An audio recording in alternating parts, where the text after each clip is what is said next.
Welcome to DevOps Accents, a podcast on everything around DevOps, public cloud, and cloud-native topics, with your hosts, Pablo, Leo, and Kirill. Hello and welcome to another episode of DevOps Accent, a podcast where we, the co-founders of mkdev, get together to discuss all things around DevOps, cloud-native technologies, data, and artificial intelligence since recently. Today, it's just us, Kirill, and I. Hi, Kirill. Hello. How are you? Good. Enjoying winter in Munich. Yeah. Is it cold there? Depends. On Saturday it was minus 14. Now it's plus 5. So it jumps a lot from one to another.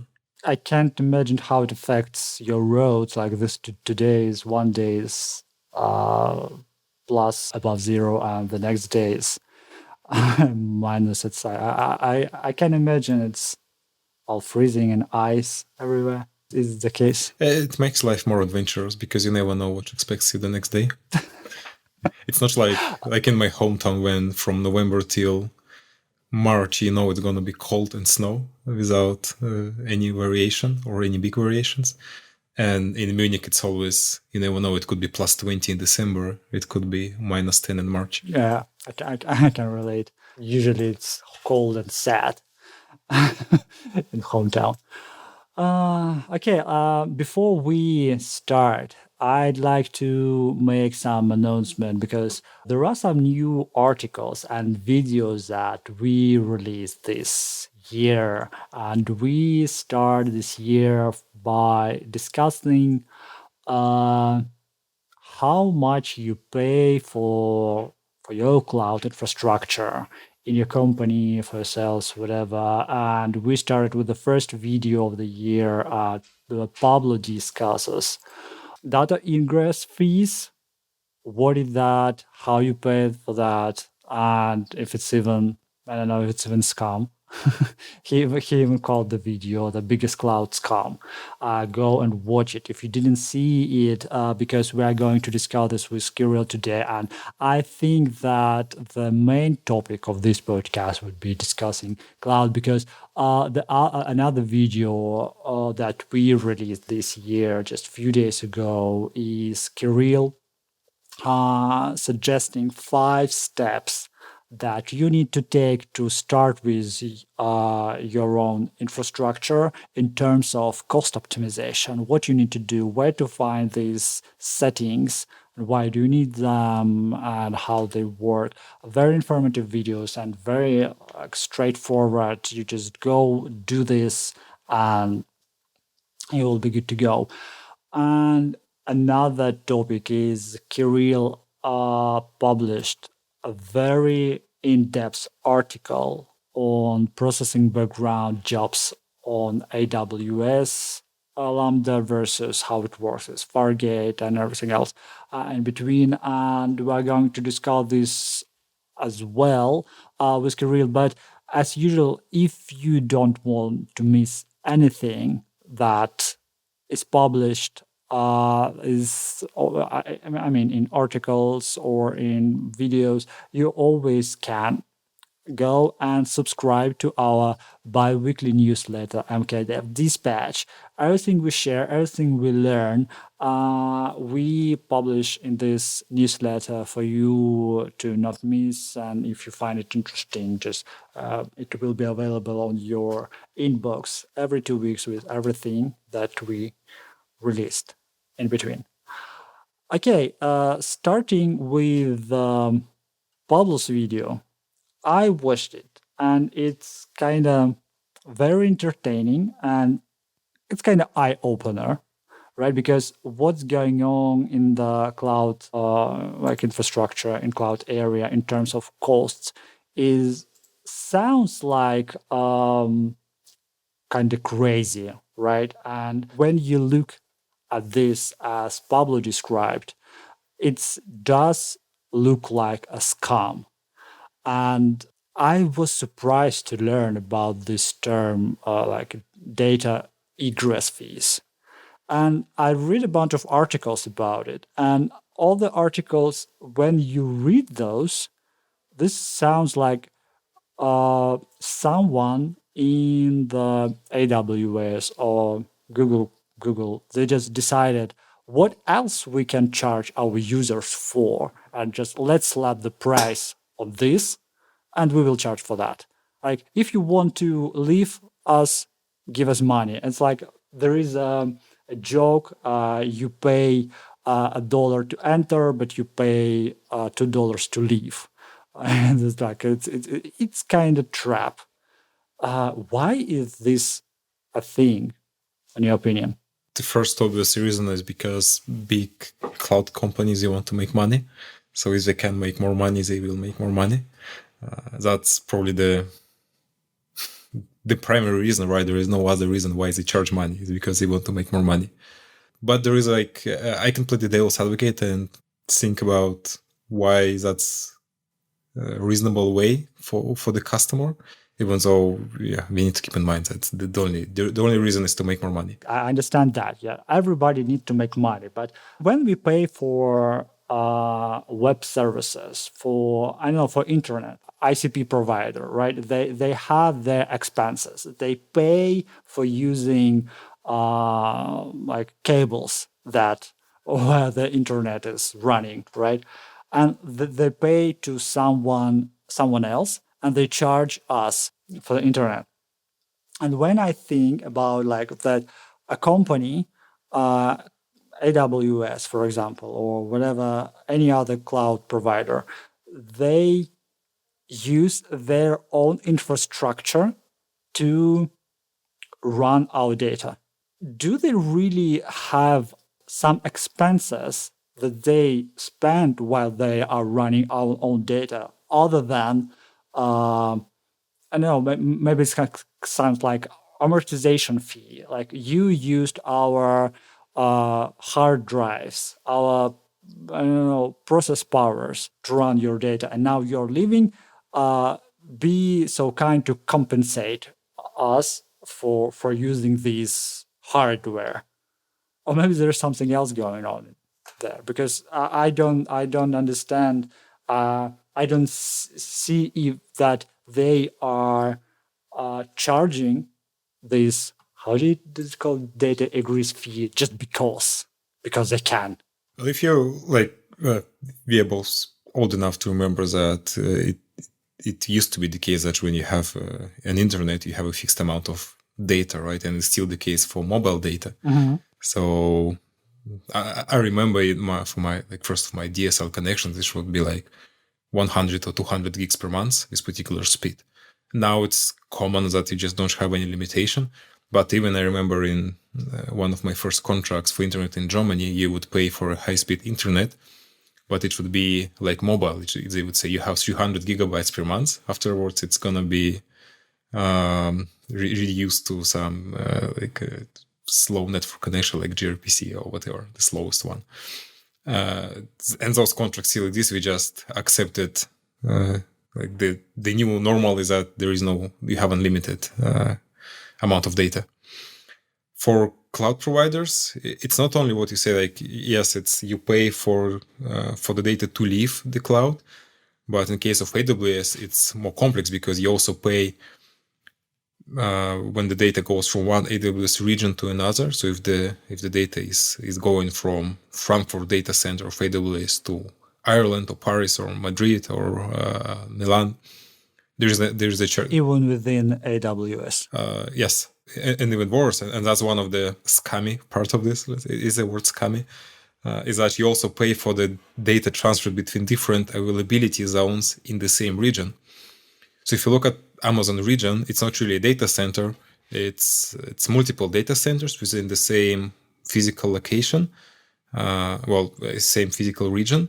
And then the region in Amazon consists of multiple availability zones. And then actually one availability zone is the data center. So, for example, Frankfurt region in Amazon consists of three availability zones, which means there are basically three different data centers separated from each other in a way that if there's like an earthquake or a bomb, then two other data centers availability zones are not affected. And there is a charge for data transfer from one availability zone to another. And that's, for me personally, when I first learned about this, that was, I was annoyed more than by the fact of egress charge from the region itself, because in this case, it's like, come on, it's one region, because it's Frankfurt AWS. Why do I need to pay when my application gets data from from another instance of my other application within the same region? But the reason they charge is, you pay for infrastructure. So that's how infrastructure as a service works. That's how cloud works. You pay for resources. So you pay for compute, you pay for memory, you pay for storage, and you also pay for the network bandwidth. So it's in these terms, sounds like a scam, but in the end, it's just another part of the infra that you pay. And that's another part of the infrastructure cost-wise that you can optimize. And maybe that's like one of the reasons also Amazon makes it so clear, because they could just say they could keep the prices for compute 20% higher and never mention network bandwidth. But no, they separate this cost, and then you can optimize different parts of this cost. For example, if your application accesses AWS S3 a lot, you can actually make a request to S3 to go over private network inside Amazon, and then the price goes down because it does not leave the region to connect to S3 bucket in another region. And you can do many different things to optimize it. The bigger problem is when you want to leave the cloud, and that's what this Google announcement is about leaving Google Cloud, which I'm sure we'll talk about it in a bit. Because imagine you're using AWS as a huge enterprise, or you're using AWS as a music streaming service like Spotify. So you have all of these files stored inside AWS region or data center, and that's shitload of files, right? Because you have all the music in the world, that's petabytes, because then you have also the analytics data, database, not just the MP3 or whatever files. It's a lot. And now we decide, well, we don't like Amazon anymore. We'd like to migrate to our own data center, or we'd like to migrate to Google Cloud. And that's where this egress fee becomes kind of the scam part, because now if you want to migrate to another cloud, you have to pay for petabytes of data of leaving Amazon Cloud. And that's what this Google Cloud announcement is about, because they just said, if you want to leave Google Cloud, it's for free. You don't pay for the egress data. Yeah, we can say it's good. It's good if you want to leave Google Cloud, because they don't charge anymore. But as a Google Cloud customer, I would really think about why they made this decision, because could be because they're super nice and they want to take care of their customers even if they stop being their customers. Or could be there is something happening in Google Cloud that they decided to make it easier to leave Google Cloud, which is speculation about. But in the end, why? Because you need to think about Google is one of the most money-hungry companies out there, right? Because whatever does not generate lots of money for them, they just shut it down. And they can fire tens of thousands of people just to meet the quarterly numbers. So in this case, they just telling that that's for free. If you leave us, it's suspicious. I'm still not sure if this just an asshole design or there is an actual reason behind why you need to charge for incoming data and outgoing data. Because the only thing I can think about, and I'm getting back to my internet provider example, right? For example, when you upload something to AWS or to the cloud, they, from a cloud provider perspective, they have to download something from you. So they download something from the internet, let's say that. And when you withdraw your data, they need to upload it from their services back to you. And I remember back in ADSL era and early internet era, they charge us differently for incoming traffic and for outgoing traffic. Probably this is the case, and probably, I don't know, maybe for they really pay more for outgoing data, for outgoing traffic, and when you need to download your own data, they pay more for internet providers. I don't know, and at the same time, Google announces that all outgoing traffic now is free. Why? apparently you are not paying for outcoming traffic. Or what? Or everybody else does and you didn't, or they found some kind of solution for that. This is so confusing. Sorry, I think about Spotify, because Spotify is running on Google Cloud. So that's a lot of outgoing data right there that Google was making lots of money on. So it's a bit strange that they would just say, no, we don't need this money. And I just don't understand the difference. For example, when I listen to the music using Spotify, right, there is data that transfers from the cloud to my device. And what is the difference between when I download this data and when their client decides to withdraw their data and download all the music back to or on-premise or to another cloud provider? I don't see the difference. And why you don't charge for one but charge for another? Or do they always, Google Cloud or whatever cloud provider, do they charge the client whenever the user access the data? Because when we access the data, there is always like download process between my device and the cloud. It depends, but it's even per service, right? So it depends on which service you're using to make your application available is what you're paying for. As a rule of thumb on AWS, whichever traffic is incoming to your application is free, so there is no like ingress charge, but whatever is leaving, they charge you for. And you even said that it was kind of surprise for you when you first learned about the process. If it was a surprise even for you, I assume it was like at earlier years of of when you became DevOps engineer. But anyway, if it was a surprise for you, I assume for many managers at the companies, this might be a surprise. And I assume this is not very transparent how they're going to pay, when they're going to pay, and is there a way to predict in advance, given what you know about the client's infrastructure, how they manage their data? If it's impossible to predict in advance that they're going to pay this fee, when they will pay this fee, and is it possible to design the infrastructure in a way to to mitigate this cost, these charges, or to try to avoid this altogether? Right. So you cannot avoid this altogether because at some point you'll have to pay. But there are many things you can do to reduce this charge. As I said, for example, if your application writes a lot of data to AWS S3, by default, it would kind of leave your infrastructure, meaning that there will be egress charge and then go to AWS S3 API. But you can make AWS S3 API available privately to you, and that's for free to enable this feature. And then all this traffic goes completely within AWS network, and then it's free. So then you mitigated this part. That's one of the, let's say, like low-hanging fruits for customers that use a lot of AWS S3 to store lots of data. You just make this S3 API available privately, and then traffic kind of goes over private network, and then you reduce the charge.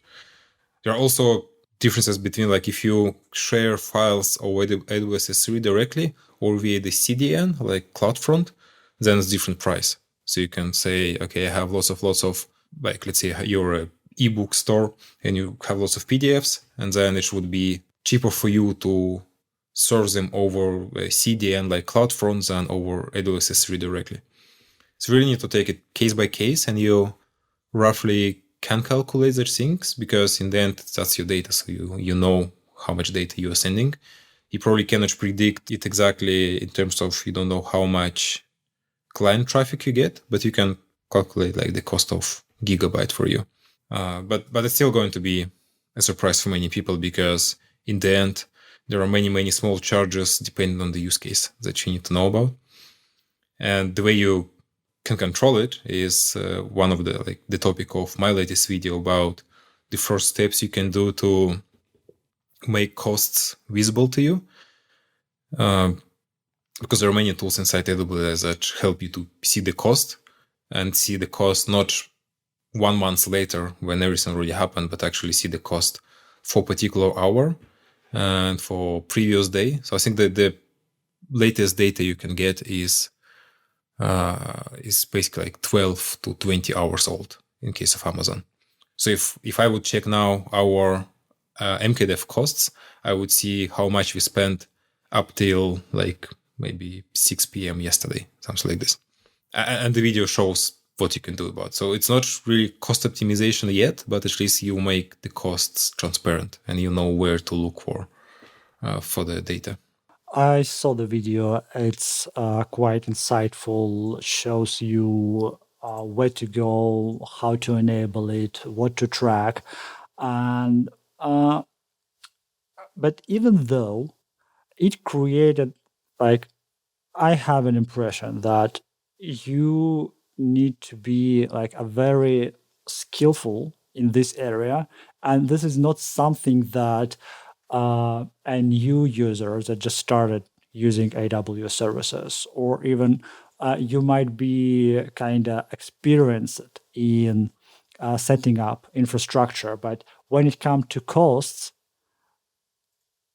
like, you need to be a wizard in order to be able to monitor this in this way as you describe it in the video, because it kind of confusing. Like, without a guide from your side, if I just open this interface, it's very confusing. It's sometimes it's even misleading because there are so many links, so many articles that describe why you need this, and if you don't know in advance how your infrastructure will work, you can't even predict if you need to make this thing activated before you launch your infrastructure, and AWS will start charging you for that. Now, I have this idea that you need a separate person, like a kind of accountant or a bookkeeper, who will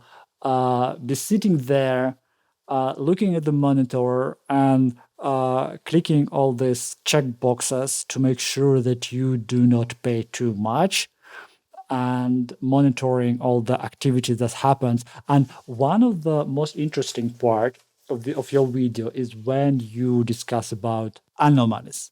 Like, there is a separate service that will detect anomalies and will send you a notification if something happens. And I was surprised this is not activated by default. Like, you are running your infrastructure, you just start, you are releasing your application, and after some time you will release an update to this application. And with this update, your application will run differently. And maybe there is an error or a bug or something else, and it start pulling, for example, too much data or running too much processes, I don't know, and your AWS bill just increased 10 times all of a sudden in the middle of, I don't know, midnight, and you don't know about this, and you only learn when you get your invoice in the end of the month. And in order to prevent this, as I understand it, you need to activate this anomaly detection, because this is kind of one of the ways to track if everything works as intended, as planned. But this feature is not activated by default. You need to guide them to this location and show the clients how to activate it and what it does. There are no challenges that we couldn't overcome. Whether it is immediate infrastructure problems or planning a future project, we won't simply answer your questions. We become a part of your team to help you complete the mission. Our solutions consider the interests of your business and the combined expertise of the industry, as our staff is made up of more than a dozen experts in different areas who share decades of field-tested experience and knowledge with you. So probably my question is, Is there, like from your perspective, from your point of view as a long-term DevOps engineer, the guy who works with that, are there people in the companies whose job is to track these expenses, and who the guy who does this? Because it looks like this is something that you need to do daily. First of all, right, yeah, Amazon does not make it easy for you because, as you saw in the video, I understand anomaly detection in some way because it's part of observability, so it's kind of an advanced feature. For me, the crazy thing is always that Cost Explorer, this tool that lets you visualize your costs, is not activated by default. And the way you activate it is that you go to this billing part of the AWS Management Console, and you click on Cost Explorer, and then it says, okay, I'll activate it, come back in 24 hours. It's like, how is this not a default? And then you go to Cost Optimization Hub, which is free, right? So Cost Explorer and and all of these things that I showed, they are free or they cost very little. Cost Optimization Hub, this place which tells you how to optimize your costs, is not enabled by default as well. You need to know that it exists and you need to go and activate it. So that's that's AWS interfaces. That's how they approach things. You probably never heard anyone saying that Amazon or AWS is extremely good at interfaces, and that's for a reason. You hear it about Apple, but you never hear it about AWS, and you never hear it about Google, for example. Google, yeah. Even though, after my recent experience with Azure, I think AWS is actually pretty great in terms of UI. There is always something more horrible. But come back to a question about cost. It's on the last reInvent 2023, so this biggest event with all the announcements, there was a keynote from CTO of Amazon, not of AWS, but of Amazon, Werner Vogels. And he released like a mini ebook. It's available for free. It's called The Frugal Architect, and it kind of has the 8 laws of how you design systems in the cloud or in general any system. And the law number 1 says, make cost a non-functional requirement. And it sounds like, when designing, developing, and operating systems, consider cost implications early and continuously in order to balance features, time to market, and efficiency. And then actually all of the laws are cost related. And that's why there is usually no like dedicated person taking care of AWS costs, because cost is part of the job. So the way you design systems on Amazon is by taking costs into an account, because everything you do, the way you use all the services has direct implication on the cost. One of the earliest issues of our newsletter, mkdev dispatch, I was talking about RDS Aurora database. So that's basically SQL database, like MySQL, PostgreSQL. There's a serverless version of this. And one of the things they charge you for is for the number of write operations and the number of read operations. And that's basically, even any of your database queries has a direct implication on the costs. So you have to design the way you make requests to the database also in a way that it's basically does not create too much cost. And while designing your queries to not generate a huge cost, these queries usually end up being way better than they used to be. I had a customer which basically they were paying outrageous amount just for this particular cost of the database. So the cost of compute was not that high, but the cost for this input write operations was huge. And it ended up being the problem with the data structure and the queries. So once the data structure was optimized, it was easy to cut lots of unused data. The queries became like they were 10 times faster, and the cost went down significantly, like 60%. And that's how you always need to think about the cost in the cloud, at least in AWS. I'm not sure how it's, because like we need Pablo to clarify that the Google part, but I imagine it's the same, is that when you use the cloud, cost is just the same metric or almost the same importance as the like latency and performance in general and things like this. So you're saying that when it comes to cost, the person who is responsible for that is the same person who's setting everything up, basically the engineers, right, and the architects. And it's not like that you have a task to design infrastructure that will be reliable in terms of performance, security. And whenever you take another step, it always translates into cost changes, and you have to but again, before you take some step or you create a design, even in your head, you need to have a budget, for example, right? That the company should be ready to spend on supporting the infrastructure a certain amount of money. And where this budget comes from, because is it even possible to predict how much it will cost before you start designing it, or how the process looks like? You create the design, or rough design, or a draft, and assume that this will cost you this amount per month, per minute, per operation, or whatever, and then you present the company this draft, and you just announce them that the infrastructure that you need will cost you a fortune, and say, oh yeah, okay, all right, let's do this. And you start optimizing from this point. Or it's a different approach, or you need to optimize and to mitigate, to reduce the cost from the start, from the scratch, because I assume you can go way beyond budget at some point because of unpredicted features.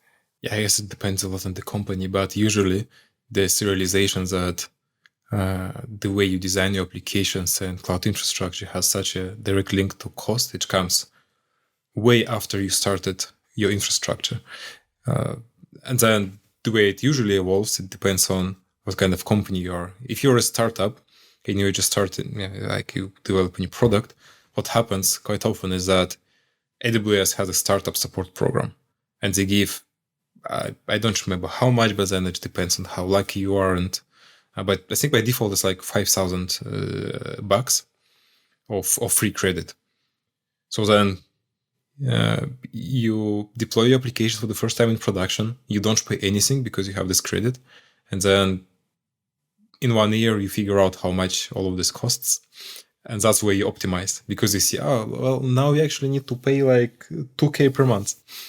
Then for some companies, especially huge enterprises that are not originally are technology companies, like banks historically. Now not, because now I think there is a better link between bank equals technology company.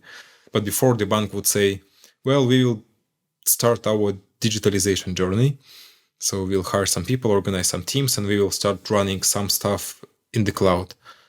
And quite often for them, there is no fixed budget for the cloud part. It's basically, just spend whatever. We're not interested in optimizing the cloud bill right now. We have different priorities. And that's kind of an attitude that is very common in big companies, because they're like, well, we sell, imagine we're talking about some car maker, and they're selling, let's say, Porsche. One car costs how much? 100 plus K. And they started a website where you can order a Porsche. So for them, it's completely different discussion about how much this website will cost. If it costs $1,000 per month or $10,000 per month, it does not matter, because in the end, the value of this website is that they sell Porsche. So if they sell one car per month, does not matter how much was spent on the cloud infrastructure for this, and they sell more than one car per month. It matters a lot if how much you spend on infrastructure is directly related to how much money you make from each customer, so software as a service. And then ideally you would not charge users less than what it costs for you to handle all of the data and the load they generate. And then you have to do the math for sure. You have to calculate how much one user costs. And the way you can do it in advance is the simplest case. You just go to pricing.aws, which is an official calculator from AWS. And then you can basically generate cost prediction for all the services you plan to use. You just say, well, I expect to store 1 terabyte of data. I want to run load balancer with whatever 3 containers and the database, and I expect this load, and then you have a rough estimate, which is a good starting point. But in general, cloud costs, they're also not so, you probably have to budget for them, but it's also hard to budget for them because they're so unfixed, right? They change all the time, ideally. They're elastic. So at night, you might be paying not a lot, and then during the day, a lot. And then could be that in one particular month, you have some big event that's just 5x your load, and then you pay 50 times more for this particular day. So then you can budget it based on the historical usage, probably. But it's harder than when you budget for some on-premise where you say, like, for the next quarter, we order 5 new servers. Budgeting done. With cloud, doesn't work this way because it's elastic. And then your marketing team created some campaign that gone viral, and you suddenly have a lot of clients, visitors that generate clicks or something. And you suddenly have a bigger infrastructure invoice that was not calculated towards marketing budget. and wasn't taken into account when this marketing campaign was planned. And my question is this knowledge, is this a common knowledge? Because the way you describe it, it creates an impression that every decent DevOps engineer should know this and should operate as accountant for the company when it comes to infrastructure costs. And click all these checkboxes and be efficient with these ugly interfaces. But cost audit service exists for a reason. And I assume a lot of people, they, as you described before, they start a startup, they receive this bonus from a cloud provider for them to start the application, and they optimize as they go without getting too much into details. I assume this is how it works, and if this is so, then not many people in reality do understand how much they pay and how much they can optimize and reduce the cost, because otherwise that wouldn't be a problem and the cost optimization services wouldn't exist. I mean, if it's really that common knowledge as you try to picture.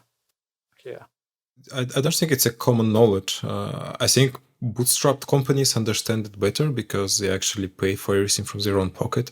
Startups who are have lots of VC money, for them it's, imagine you got 200 million of Series A, and then your only purpose for the next 3 years is to grow. Then I can imagine that some of these companies can argue that a bigger AWS bill every month is good because you grow, because it means whatever you got more users. But at some point, as we know from last 2 years, it so happens that just growing and burning money is not enough anymore. And then companies realize, probably we should also look into optimizing costs, including cloud costs. And then they look at AWS bill, and then it's what the fuck? Where do we even start? If you open AWS bill for any mid-sized company, there are maybe over 100 of line items there with lots of numbers that you need to kind of go through. Yeah, and then there is that hidden cost that you cannot predict or calculate or measure in a meaningful way, and you dedicated a whole article to that about background jobs, and you have to pay for those. And I tried to read this article. It's huge, it's insightful, but I had to use ChatGPT to explain it to me in more I'm 5.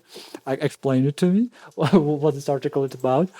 The way how I understand this is for example, if I have a TV or a microwave in a standby mode, or not just on standby mode. It still consumes some power. And if I have like my laptop on, it's have a number of background processes that just keep my operational system up and running, and it consumes an energy, consumes data or whatever, even when I do not use this application. This is how I understand these big background jobs, background agents, or whatever you call them. But the question is it something that every service and every like SaaS product or every anything that uses cloud have? Like, do they all have this, and do they all have to have this in mind that there is something small that always consumes energy and always consumes money? I rarely encounter an application that doesn't have some kind of background jobs. And the way to think about it, imagine if you go to the website, you want to see the website immediately. But then as a website owner, I might want to get some data about you. Like I need to know like from which country you opened the website. So if I would not have background jobs, the way it should work like that, you open the website and then somewhere in my application backend, I am like taking your request and then analyze it and like checking your IP address and making some call to some IP database to understand from which country you are. And all of this takes time. And if there would be no background job to do this, you as a website visitor would be waiting for this to happen. And then background job is basically you open the website, our application just says, well, just analyze this request, but like later in the background. And then there's another software that processes this task and then looks at your IP address, etc., etc. But you, as a client, you just get the instant page load. Oh, I see.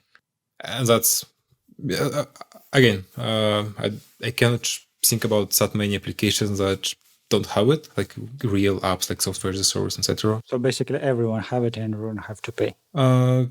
Yeah, you have to process some background jobs. You can do it in many ways. You can also, because that depends also how you do background jobs processing, because the way I describe it in the article is basically production ready, how you can do lots of jobs without losing those jobs and tracking them.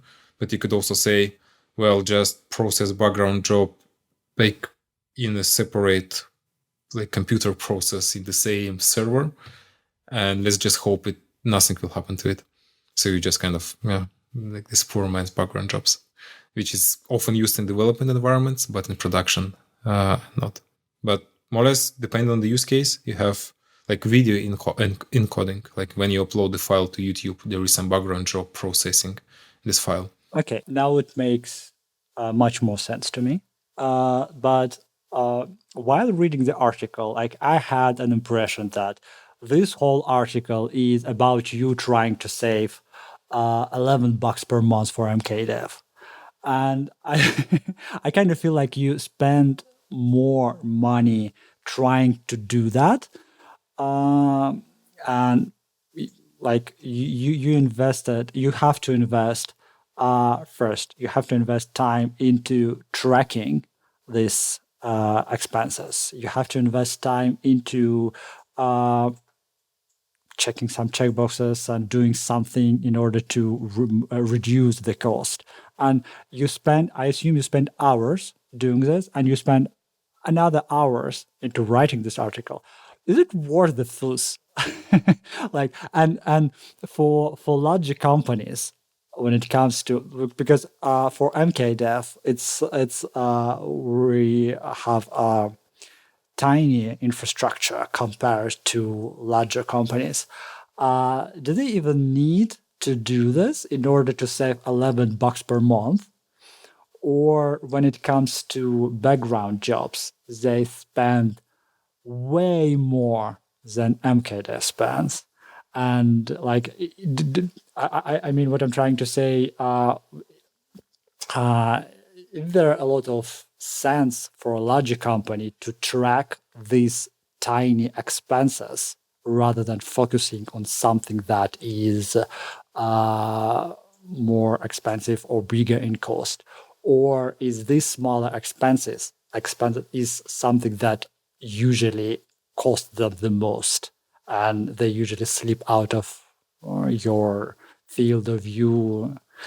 Like, I mean, those smaller expenses are the most important. I mean, if you ask if it made sense to invest, it was like I spent more time writing an article than actually rolling out this change for us, for sure, because like I already knew how to do this change, so it was like applying this. It's $11 per month, and then we have one more application where we're gonna do this, and it's like $21 per month. And we could buy some. I don't know, like I could buy one coffee per week for this money, eventually. But for sure, financially, Or a hoodie. or a hoodie, or a scarf. And for us, frankly speaking, it doesn't even make sense to run mkdev.me on the way we run it in the cloud.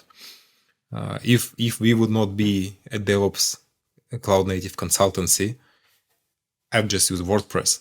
Not like WordPress on some server. I would just pay WordPress.com or Ghost or whichever else.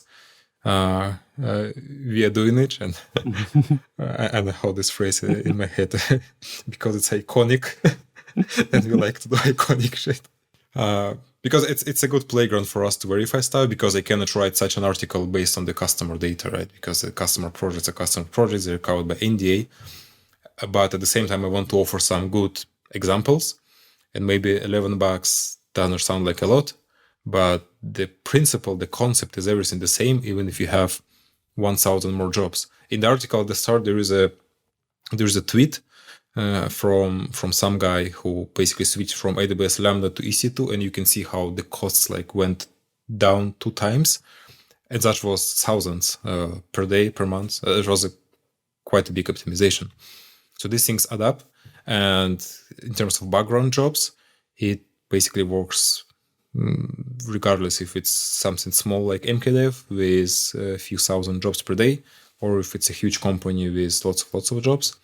The calculations you have to do are the same, and based on these calculations, you should pick the right tool for this job. And the way I like to see about it, maybe it was a good thing to include in the article, is imagine we don't have a car with my wife, because car costs money every month, like fixed costs.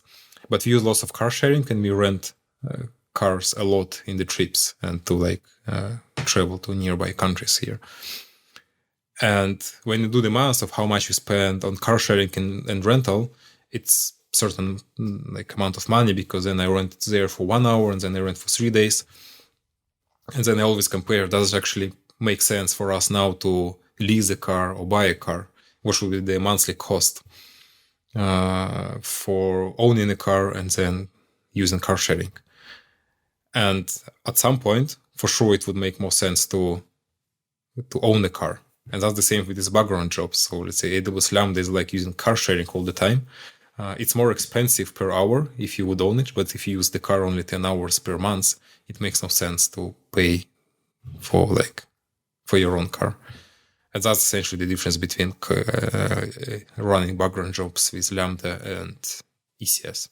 For those who listen to us, and from manager's perspective, I always try to put this into perspective. Getting back to your article and getting back to the example that you provided of the guy that tweeted that after they switched from Lambda to ES2, their cost dropped drastically.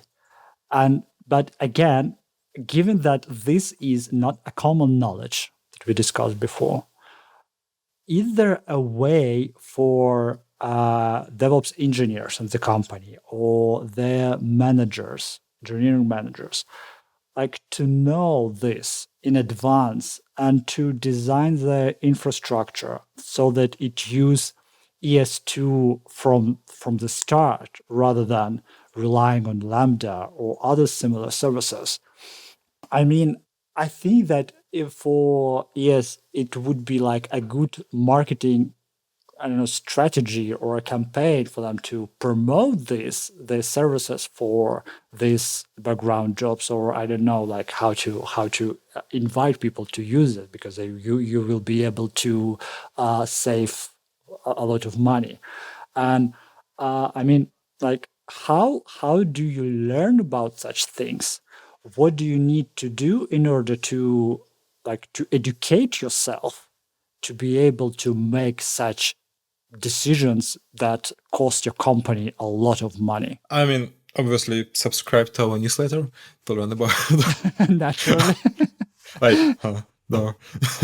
There was an article about this just now. But it's again part of the job. I mean, how did you learn about it? I can assume that you took some time experimenting, or you just discovered someone's article, someone's book who did that, and you decide, oh yeah, I should try this too for this client or for ourselves and see what happened. Because I can imagine every infrastructure is different, every setup is different, and you cannot calculate this in your head when you look at the infrastructure. You have to implement something and see the result. Well, the way I learn it, obviously, like because I follow what's happening in AWS. That's part of my job to know what's there available.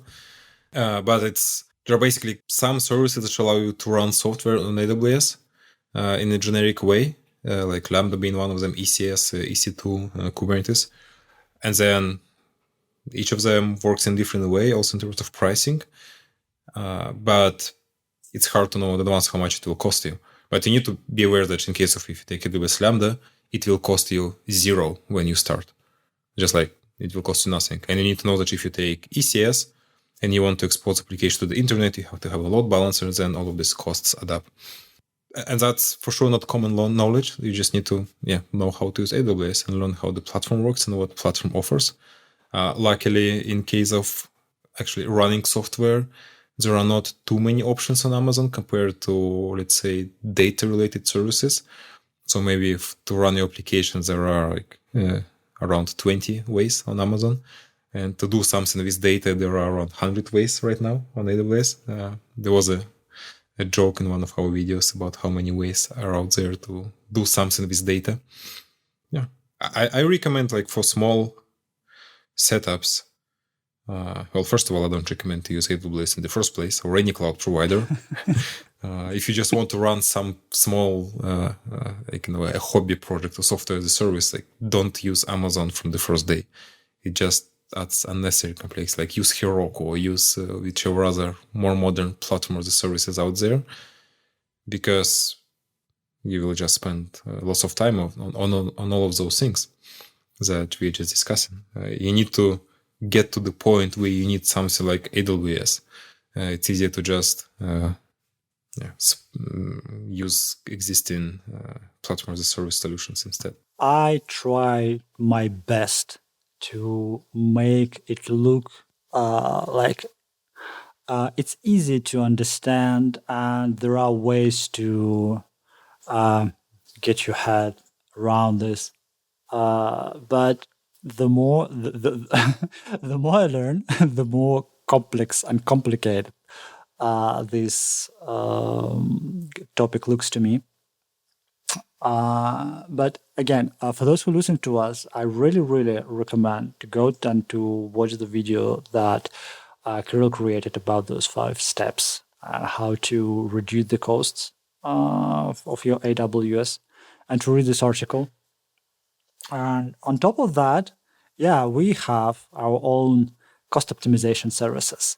If you would to discuss this with us, just give us a call, and we will help you to go through the steps, how to mitigate how to reduce the costs, and how to predict.